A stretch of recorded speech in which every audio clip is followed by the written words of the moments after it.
It's something I want to ask you personally. You had a journey as a professional athlete. You Yeah. were drafted out of high school by the New York Yankees. Go Yankees. You opted to go get a wonderful education. You then were signed, I think it was the Kansas City Royals. Yep. The big leagues never happened because of an injury, but you Right. were playing it in rarefied air. Did you have that? I don't know if it's a version of I don't know what I'm doing, but a little bit of the imposter. How did that play out for you? And how do you, looking back today, Mike, at who you are and the impact that you make for people in training, developing, providing a difference in having access to their authentic self, what did you gather from that looking backwards? And what would you have said to your younger self, knowing what you know now? Yeah, those are good questions. I started playing baseball at 7, T-ball, and, got to pitch at Stanford and then did get drafted by the Kansas City Royals. I got hurt my 3rd season in. So I was still in the minor leagues. I still had a few more levels of the minor leagues to go to get to the big leagues. And I think, there was some imposter syndrome in a sense. Look, I'm barely 6 feet tall. On a good day, I was throwing 88 miles an hour back then. I wasn't the biggest. I wasn't the strongest. I wasn't the most talented. So I was going to have to perform at each level to make it to the big leagues. If I hadn't gotten hurt, I probably would have gotten to the big leagues. Now, would I have been, a 15-year major leaguer making millions? And I don't know. But I do think there was an element of fear that I operated with. It was pretty intense. And I was aware of it. And I did what I could to work through it. The thing that I didn't understand that I now understand is that everybody else was scared too. So I think if I could go back to talk to my younger self, I would say, hey, man, listen, you're actually pretty good at this. And everyone else is kind of freaked out too. So don't think there's something wrong with you because you're nervous.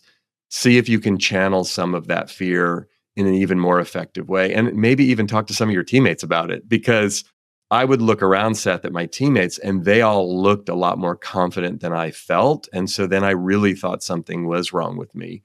And so much of my work over the years, I do some work with athletes now, but mostly just with business people, trying to remind all of us that, hey, it's okay to get scared. It's okay to not know. It's okay to think you suck at something, even when maybe you actually don't.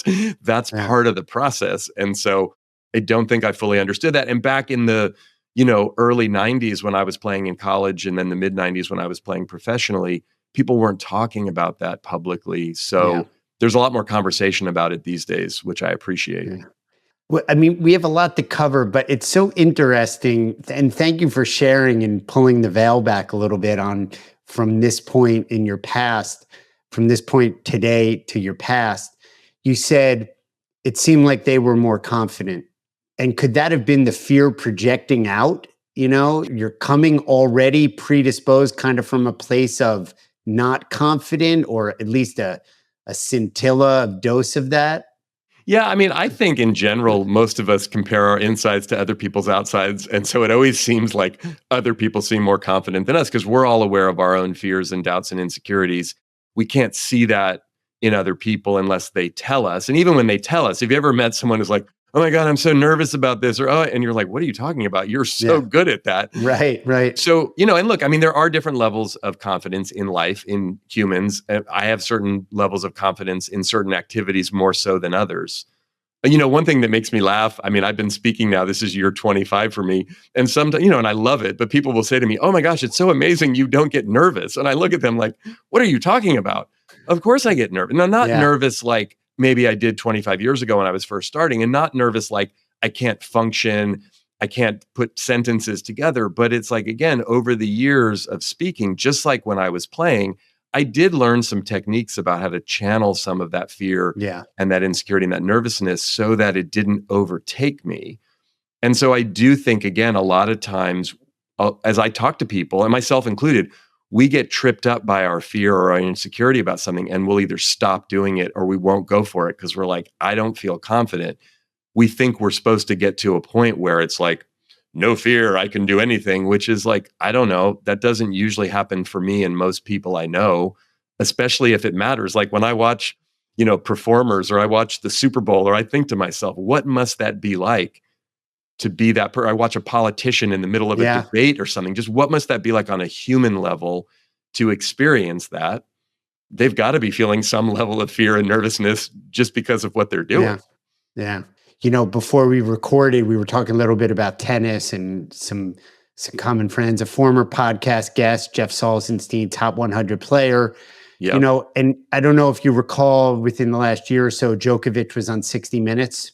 Yes. And John Wertheim had asked him about, I don't necessarily know nerves, but he talked about the storm inside, on a break point or a particular return or a moment where he's on this changeover and he's, putting it all together, what it means at this point in the match or this point in the tournament. And, he said, yeah, he's so experienced and so much training. It's all instinctual. It's all second nature. And he said, not at all. There's a storm going on.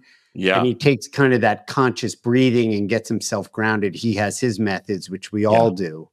Well, and it's funny. I mean, I know you're a big sports fan as well. And I love watching sports just as a former athlete, but because of just what it takes to be an athlete and to navigate. I was watching the docuseries on the Olympic basketball, Court of Gold, which I love, by the way. But there's a conversation that Steph Curry has about the gold medal game against France. And, the U.S. was winning and winning, but France kept coming back. And then at one point towards the end of the game, there's like 3 minutes left and France is within 3 points. And Curry even says in the documentary, you have to have a lot of positive self-talk at that point because we keep sort of blowing the lead and it's getting close. And then for anybody who watched or is a basketball fan, like Curry ended up making 4 3-pointers in a row at the end of that game. The last one is like a 30-footer falling away with 2 guys on him. But just hearing him talk through the experience. And he even said at one point when he made the first 3-pointer, he went down the court and he did this sign, like physical sign of like calm down, like he was saying it to the crowd and to everyone. But he even said, I was actually saying that to myself, like calm down. And so again, to your point about Djokovic, or if we're talking about elite athletes, even if you're not a big sports fan listening to us or watching us, it's like whatever it takes in those moments, I think for all of us, figuring out mental, emotional techniques to calm ourselves down and bring us into the present moment, like that's what life's about. That's what leadership's about. That's what performance is about. I mean, that's what parenting is about. It's like, can I calm myself down enough to respond to the present moment as best as possible? And that's really where authenticity shows up in the moment.